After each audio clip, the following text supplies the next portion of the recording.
السلام عليكم ورحمة الله وبركاته داودyaasha ugu xiran soo dhawaada meel kasta dunida ka joogtaan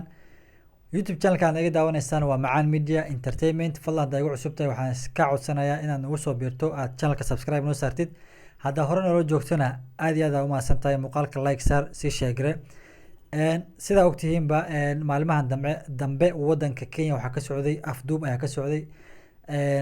waxaana la afduubay dhowr gabdhood ayaa la afduubay ayna kamid tahay magaalada Garissa aananiga idinka soo waramayo waxa laga afduubay gabar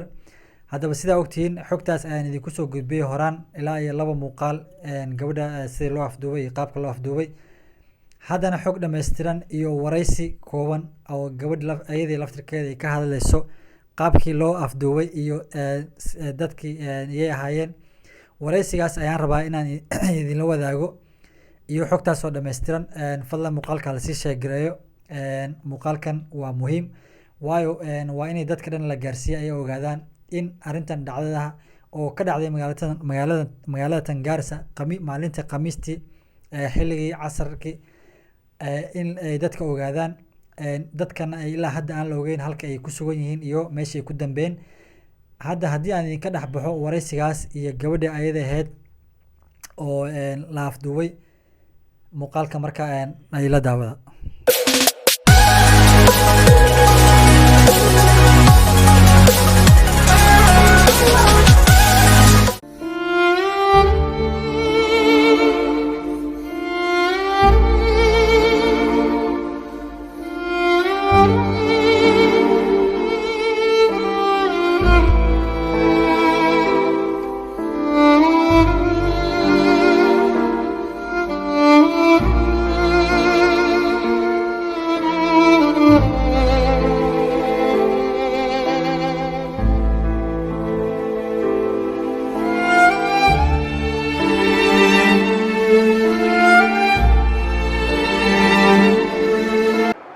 marka salaada casar lagu jiro ayaa waxa dhacday anigoo ka soo baxay gurigeena oo markaas ayada ah soo dukaday oo xaafad jiiraanka oo waxba fiican aan noo jirin dhankooda aaday anigoo wax u doonana xaafad jiiraanka ayaa waxa dhacday dhanba iskama fiirin amar Ilaahi waxaan aaday ilbaabkii laba mar markaan saan u qaraacay hal mar liigu soo duulay qabtinta ugu horeysay afkay ahayd oo afkayga la qabtay si aan u dhawaaqin mis aan ku hadlin halkii mar oo iska fujiyana wuxuu ahaa hal nin oo kaliya hadalkii ugu horeysay aan ku hadlan hooyo kali ay ahayd isla markaan soo baxsaday oo igu dhex tuureen nin kale oo asagana gaalmadow ah timajareer u soo baxay ayaa lagu hay qabtay dibadeedna waxay igu dhex tuureen gaariga ugu dhex tuureen gaariga intaan ku dhex jiray cabsi ahaan baqtin yaani uma baqin inaan dhimasho iyo waxaas camal kan baqin ilaan hortay ayaa gabdho walaalihii oo Soomaaliyeed oo muslimiin ah la soo yeelay aniguna cabsi ahaan saas imeegan laakiin waxaan ka baqay meesha igeen doonaan iyo si ay u dhaqmi doonaan gaariga intaan ku dhex jirnaa isku damcay inaan gaariga ka baxsado oo gaariga ku qaraacay gacmahayga dhanka dariishada soo xigta gaarigan ku dhuftay gaarigana hadaan ka dhex qaylo kolay wax ku maqlaan ma lahin ayaan isdhahay oo hadaad ku dhufto kolay haday jabto gaariga dariishadiisa waa laga maqli karaa intaan xarbinta ku jiray ila xarbiyeen ay qabteen ay dharbaaxday iyo wax igu dhufteen ay markaan iskeer fadhiisto aan baarkay inay awood badan yahaan ilaan nimanku halna muxuu ahaa nin Soomaali oo Christian ah midna wuxuu ahaa mid gaalmadow oo Kenyan ah afka waxba iimay qaban laakiin waxay isku damceen oo badankeed inaan aamusnaado oo xarbinta joojiyo laakiin ana xarbin inaan joojiyo maskaxdayda ahaan imay tusaninba baqdan way iga shalaakin baqtin aan ku baxsado ama aan isku dhahmaanta meeshan ku ekaado imaygan laakiin saan ku bixi lahaa falkeeda gal lahaa gaarigi ninkii marka waxay u bilaabeen inay la xarbinay ay dharbaaxeen marka nin gaalmadow oo dhankeyga fadhiyaan isku damcay inaan mask wajiga ku qarsanayn aan ka siibo sifaha dhowta ama aan baxsado ama aan ku dhinto waa tuu Ilaahay iyo qoraan bislaha laakiin waxaan isla dadkan saan ku weelayaan ama kala hubsataa ama dad aday ku qorshe ku soo degan oo aqoon u qabta inay ahaan mise inay yihiin dad aad garanayn oo dadka iska afduwanayaan bislaha aniga marka waxaan isku dayay inaan ninkii maaska ka qaado wixii on baqteen sayid u siiweyn ay ugu jirin aan marka maaska ninka ka siibo maaskan ka siiwaana ma ahayn maaskan caadiga oo hadda aan xirano wuxuu ahaa maaska gangsters ay xirtaan oo ilaa luqunta ku gaaro indhaha isanka biska banaan maaska ilaa sanka camal waan ka jiiday sakiin gacmihian saan ugu qabanayo oo ninka la xarbinayo inaan maaska qaada gacantayda bidixay ku bilaabeen inay sakiin iga jiraan gacanta ay sakiima igu jarjareen intay igu jari karaan anigana waxaa la xarbinaya intaan maaska ka sii siibo marka waxaa dhacday inay sakiinta igu jarjaraan oo ina gacmaha soo qabtaan sakiinta markay arkeen inaan badhankeeda aan fiirinayn mise aan daniisanayn oo inta icaad ay tahay inaan ninkaas wajigiisa kaliyaan arko ay igu soo tuureen mindi silsilad ku xiranta mindida igu soo tuureen amar laay markaan guri ka soo baxay xaafad jiiranka daan aalaata asma lahayn dirci gabsaar ku bax waxaan iska xirnaa xijaab amar laay mindida igu soo tuureen ilaa wuxuu u qoray gadaal u yarboodaan naxtin ahaan gaariga fadhigiisana wuxuu ahaa laba kuwa hore laba dhax iyo kuwa dambe dhankoodan saas ugu booday anoo ka naxsan inay mindida i durto ilaa waxba fiican igama dhibnaanba inay i durto waan isarta caloosha ay wax yar iga sartay ilaa iga qabtay mindida dirciga way jeexmatay mindida ugu horeysay dirci ku soo dhacday way jaxday gabsaarka xijaabkii wixii dhan way ka soo baxday markaas uu cishte aniga waxaas dhahay kolley kuwan haddii aad ka baxsato mise haddii aad ka baxsan wayso horta inta hore ismaal waxaan ku fiicnaa ma qaylinaynin ma colcolaad iyo waxa buuq ma galin aayar waafir laakiin xarbinaan ku jiro inaan wajigiisa aan isku day inaan fahmi karo intaan ba isku day inaan wajigiisa fahmo marka mindida marka igu soo tuurayna ka yarnaxe kiina wajigu soo cishte laakiin aniga marka la fiiriyo qaarkiisa hor wajiga ma fiirin waxaan arkay daamanka afka iyo waxaan ka arkay sankiisa wixii yar sidii loo fadhiyay xarbinaan bilaabay inaan nimanka la dagaalo gacanay ii qaadeen oo darbaaxday ugu dhufteen marka sakiinta ay la soo baxeen ma ahayn sakiin ay marka ayada ay ku isticmaalayeen ahaan ma ahayn sakiin ay fureen markaas ayada waxay ahayd mid uu ninka jeebka kala soo baxay waxaan la soo bixin Soomaali Christian ah labaduna aanay wada Soomaali ahayn laakiin Christian ahayn sida ayaga ii sheegeen marka gaariga intaan ku jirnay waxaa dhacday inay sakiinta gacmaha markay ugu sarsareen gacantayda midig amar laay sakiin ku meesano ii ficneed ay bilaabeen marka inay sakiin iga jarjaraan gacmaha labada gacmoodba ilaa garbaha way iga jarjareen dirci aan qabay xijaabka intaan xarbin ku jiro ayuu iga dhacay meelaha agteeda ama lugahaygu saan u fuulnaa boodooyinkeeda laakiin gabsaarka aan qabay ay ka soo dhex bixinay sakiinta caloosha waxay sakiin saan ugu jarjaraayna nawara yar iga gaartay inta ugu darneed sakiintaas kaliya ma ahayn waxay ahayd intaan xarbinta ku jirno xarbinaynay ay ila soo baxeen cirbad aan ku sooco oo ama haday ugu duraan oo ku mir dawool ma yaani meesha rabaan ay u geysan karaan markay cirbada la soo baxeen amar la waxa dhacday inaan cirbadi cabsi dhankeeda baan ka galin aan la qabsado cirbada ninka cirbada soo igu soo tuuray oo ninka kale u soo dhiibay agteeda fadhi wuxuu ahaa nin oo madow ah laakiin aan Nigerian ay hooyada laakiin hadda kuma dambaabi karo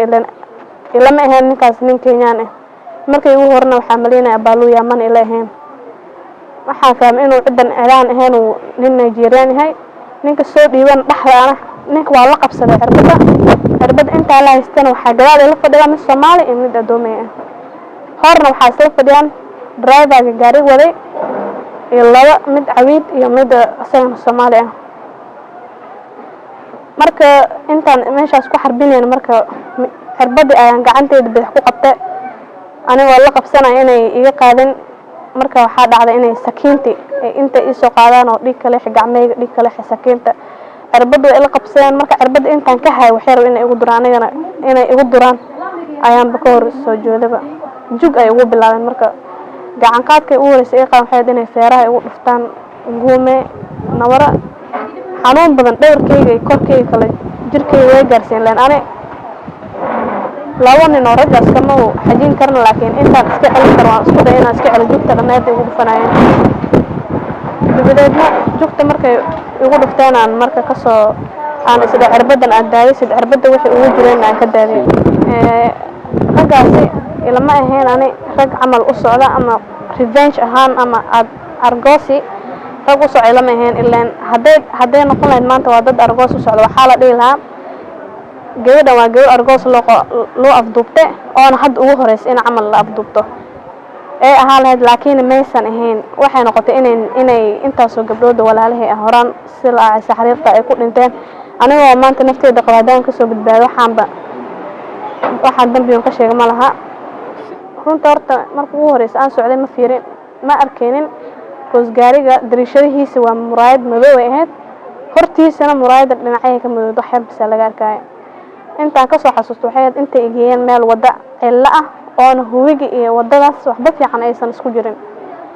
camal huwiga haddaan hor wax yarkoo bis u yar ordi lahaa tan adi wax yarkoo hataa san distance yar bisa isku jirin haddaan yar ordi lahaa camal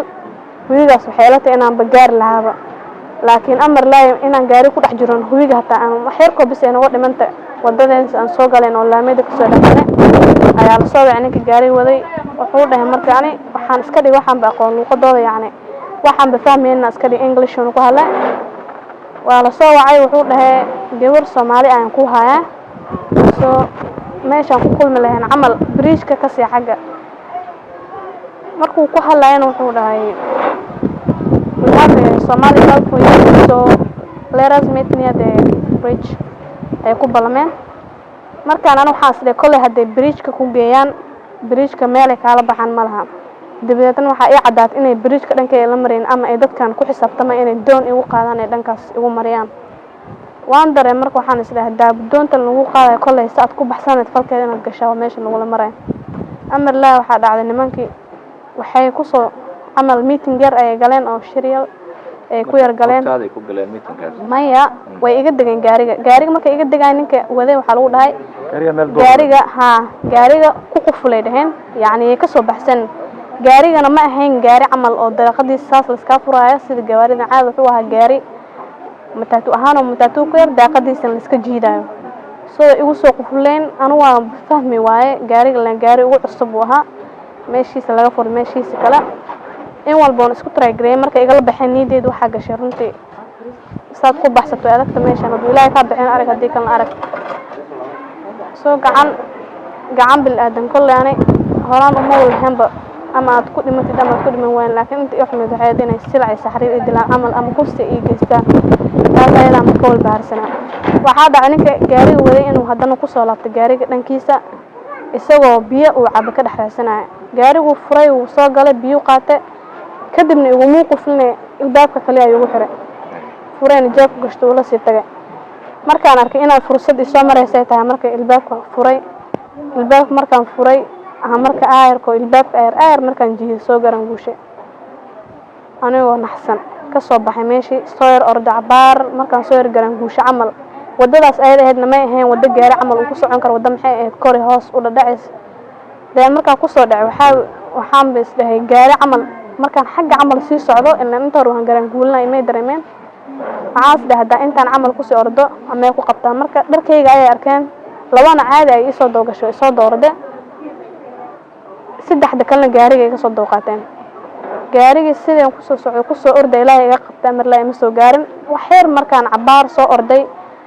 ayaa marka laamiyaan ku soo dhacay horteedii dan waxaan arkay markaan fiir iga jirta meel cil ahaan dan ooday dhinacyaha saansaan ka taa arkay soo waxaan isku day inaan dhankaas u carro dhankaan u soo carro ama ilaahay ii qoro waa dhan ay dad degnayeen oo buula sheekh la dhahayo ay ka bilaawnayso dhanka huwiga ku dhow buuladaas dhanka dhamaadkeeda huwiga u dhow ay ahayd meeshay iga sii geeyeen oo buulada cabaar u yar jirtay laakiin meeshaas markaan tagana way soo doofiijiyeen gaariga hataa markay iga soo dooqataan laamiyada waxay igala soo baxeen masaar laamiyada dhexdeeda dhankeeda kalan ku ordaayay masaar ay igala soo baxeen masaarta ila soo baxeen amar laan waxaan bis dhahay masaartan kolley haday kugu soo tuuraan qoorta aan kugu dhufanaan gaariga kugu sii qaadaan at least markay ugu soo dhawaayeen masaar saan ugu soo tuureen wallahi koos fadhiistay ilaahay iga badbaaday niideedu kuma jiro markaas ayada cabsi zaid gashay uma jiro inay qoorteeda igu sii taali doonto mise aan nolol dambe meeshaas ayada ka rajeenay waan ka fadhiistay markaan ka fadhiistay ark masaarta ay kormartay ugu dhicin meesha ayada ahaydaan gadaal u yar baxay markaasay steerinka gaariga intay gadaal u socon haddana hor u soo fakaday hortaan u soo fakaday gumeydaan waa iga soo dawgaleen markaasay igu soo gaariga boodigiisa dambe ahaan isoo aadiyeen isoo aadina waxa islaa way ku dhaceen gaari way ku dhufteen amar laamee luqt meel laameyda jidkeeda ahaan oo laga dhacay amal buunta ahaan ku dhacay soo nideed waxa gashay meesha daawo ka dhacdo waaw caadi waaw ka dhacdo waaw way ku dhaxgalay karaan oo meesha ku soo qabsan karaan si ma istaagin waxaan islaa nimanka soo degi doonaan kollay face-kooda waa iska siibi doonaan kollay maaskooda halka qof ama waxaad ka aragto ama iska siiwaan waayar suuga gaariga markay ka soo degan waxba iska meesii markay dhankay u soo soconaan arkaan soo cararay waxaan ku soo cararay meel koono dheer ah koonihii dheer hore ugu soo ordeen waxaan ku soo leexday meel koono dheer yar oo loo maleynay inay dad degan yahaan meeshaas ayada ah looma haysan inay meel ay dad ku nooleynaytaa wada maxaad shortcut ahaan oo meel ka dhacayso oo buula sheeqay cidaan soo galay anigoo naxsan oo orda oo kuraa cidaan dhax galay wax kale kuma halin biisiyaan dhahay biisiyeen wax yar saa una naxsanaa waxay dhaheen saa meesha ku imaad way u weydiiyeen waan u sheegay soo meeshaas ay ka hadeen gaariga meesha way